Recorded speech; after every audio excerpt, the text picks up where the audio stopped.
Indian మార్కెట్కి ఒక మంచి పాజిటివ్ మూమెంటం వచ్చిందనే చెప్పుకోవచ్చు.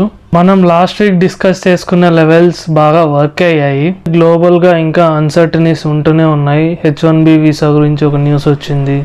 ఇంకా ట్రంప్ ఏ డెసిషన్స్ తీసుకుంటారో అనే ఒక అన్సర్టనిటీ ఇంకా ఉంది ఇప్పటికీ మార్కెట్లో. అందుకే ఇటువంటి సిచ్యువేషన్స్లో మనం ఎమోషనల్గా కాకుండా డేటా బేస్డ్గా డెసిషన్స్ తీసుకోవడం అనేది చాలా అవసరం. ఈ week US fed rate cut ఒకటి జరిగింది, 25 బేసిస్ పాయింట్స్. ఈ రేట్ కట్ని మార్కెట్ ముందుగానే ఎక్స్పెక్ట్ చేసింది కాబట్టి పెద్దగా మొమెంటం జరగలేదు. ప్రతి వీక్ లాగే ఈ వీక్లో కూడా మళ్ళీ లెవెల్స్ని డిస్కస్ చేద్దాం. ఈసారి మార్కెట్ పైకి పెరిగింది కాబట్టి ఇంకొన్ని లెవెల్స్ కొత్తగా యాడ్ అయ్యాయి. సో వాటి గురించి డిస్కస్ చేద్దాం. FIS మార్కెట్లు ఏం చేస్తున్నారో వాటి గురించి డిస్కస్ చేద్దాం. ఏ సెక్టర్ టాప్ పర్ఫార్మింగ్ చేసింది, ఏ సెక్టర్ అండర్ పర్ఫార్మ్ చేసింది అనే దాని గురించి కూడా డిస్కస్ చేద్దాం. హాయ్, నా పేరు శ్రీకర్. ఇక వీడియో మొదలు పెడదామా? ఇక మనం నిఫ్టీ యొక్క టెక్నికల్ అనాలిసిస్ని మొదలు పెడదాం.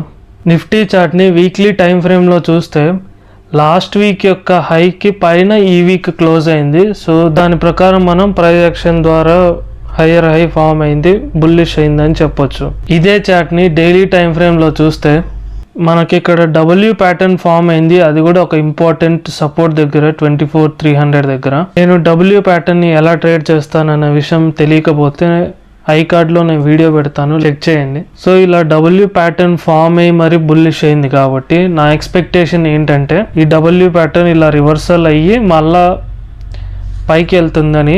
ఆ ప్యాటర్న్ వీడియో చూసిన వాళ్ళకి తెలుస్తుంది ఈ ప్యాటర్న్ ఎలా ట్రేడ్ చేస్తారు అనేది. దాని ప్రకారం నేను 25,100 నుంచి 25,200 మధ్యలో ఒక స్ట్రాంగ్ బయింగ్ రావచ్చు అని ఎక్స్పెక్ట్ చేస్తున్నాను. ఇన్ కేస్ అలా రాలేదు అంటే 25,000 దగ్గర ఒక స్ట్రాంగ్ సపోర్ట్ ఉంది. దానికంటే కింద 24,800 దగ్గర ఉంది.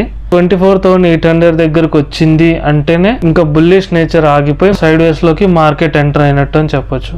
మార్కెట్లో బుల్లిష్ నేచర్ ఇలాగే కంటిన్యూ అయితే నెక్స్ట్ రెసిస్టెన్స్ వచ్చేసి 25,650, 25,700 దగ్గర ఒకటి ఉంది. అదే అంతకుముందు లాస్ట్ ఇయర్ గ్యాప్ ఒకటి ఫామ్ అయింది. ఆ గ్యాప్ ఫిల్ చేసేదానికి కూడా ఛాన్సెస్ ఉన్నాయి. ఈ గ్యాప్ ఇది కన్నా స్కిప్ అయిందంటే నెక్స్ట్ నేను చూస్తున్నది ఆల్ టైమ్ హై లెవెలే 26,200. ఇక ఆప్షన్ సెల్లర్స్ యొక్క OI డేటా అనాలిసిస్ని చూద్దాం. నేను ఇప్పటి నుంచి నెక్స్ట్ వీక్ ఉన్న వీక్లీ కాంట్రాక్ట్స్ని ట్రాక్ చేయడం నేను తగ్గిస్తాను. ఓన్లీ లేటెస్ట్ వీక్లీ కాంట్రాక్ట్ని మాత్రమే ట్రాక్ చేస్తాను. ఎందుకంటే నాకు పెద్ద తేడా కనిపించట్లేదు 2 వీక్స్ యొక్క డేటాను ట్రాక్ చేయడం వల్ల. ఈ వీక్ యొక్క డేటాని చూస్తే మళ్ళీ బేర్స్ యొక్క స్ట్రెంగ్త్ ఇంక్రీజ్ అవ్వడం మనకు కనిపిస్తూ ఉంది. 25,400 ATM కదా, అక్కడ కాల్స్ కూడా బాగా పెరిగాయి.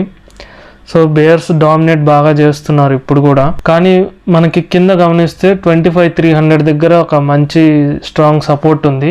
ఇన్ కేస్ అది బ్రేక్ అయితే 25,000 నెక్స్ట్ ఉన్న స్ట్రాంగ్ సపోర్ట్. ఇక ఫ్యూచర్స్ యొక్క OI డేటా అనాలిసిస్ని చూద్దాం. ఇక FIS ఫ్యూచర్స్ పొజిషన్స్లో ఏం చేస్తున్నారు అనేది మనం గమనిద్దాం.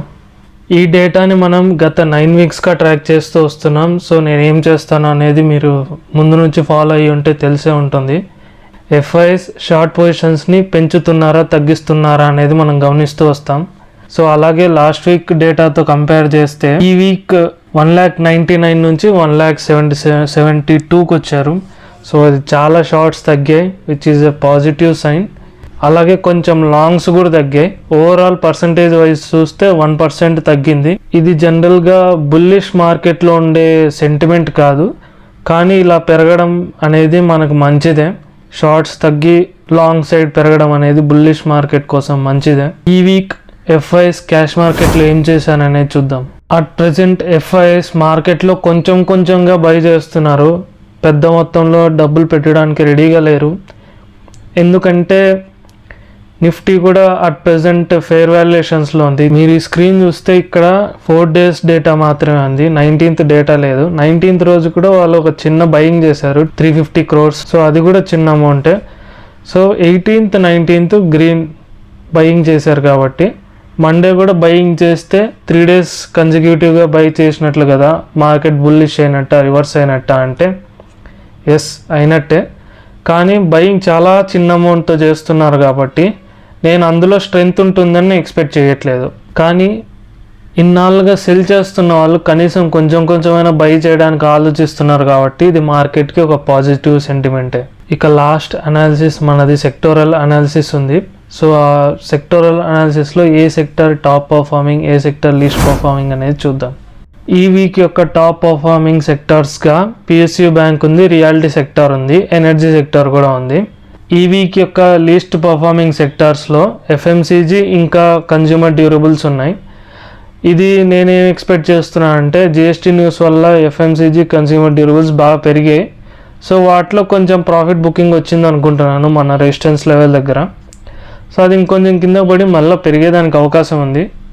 సో దీన్ని బట్టి ఏది నెగిటివ్గా తీసుకునేట్లేదు, అన్నీ మంచిగా రన్ అవుతున్నాయి అట్ ప్రెజెంట్. అంతకుముందు చెప్తూ వచ్చాను కదా మీరు స్టెప్అప్ చేయండి అని. ఇప్పుడు ఫెయిర్ వాల్యుయేషన్స్కి వచ్చేసింది నిఫ్టీ. మీరు స్టెప్అప్ చేయకండి, ఇంకా నార్మల్ ఎస్ఐపి మాత్రమే కంటిన్యూ చేయండి. ఈ సెప్టెంబర్ క్వార్టర్ ఎండ్ అవుతుంది కాబట్టి మనం అక్టోబర్ నుంచి నెంబర్స్ రావడం చూస్తాము. ఆ నెంబర్స్ కన్నా బాగుంటే మార్కెట్ మంచిగా పెరగడానికి అవకాశం ఉంది. అలా మంచిగా పెరగడం మొదలైందంటే వాల్యుయేషన్స్ అడ్జస్ట్ అవుతూ ఇంకా మొమెంటం అనేది మంచిగా వస్తుంది మార్కెట్లోకి. అప్పుడు ఈ షార్ట్స్ ఉన్నాయి కదా ఎఫ్ఐసి, అవి తీయడం మొదలు పెడతారు.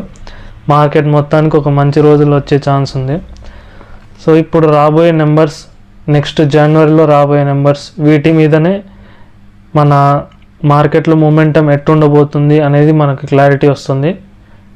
మోస్ట్లీ జిఎస్టీ కట్ ఉంది కాబట్టి మంచి నెంబర్స్ వస్తాయని ఎక్స్పెక్ట్ చేస్తున్నాను నేను. ఐ హోప్ మీకు ఈ వీడియో నచ్చిందని అనుకుంటున్నాను. కుదిరితే లైక్ చేయండి, సబ్స్క్రైబ్ చేయండి.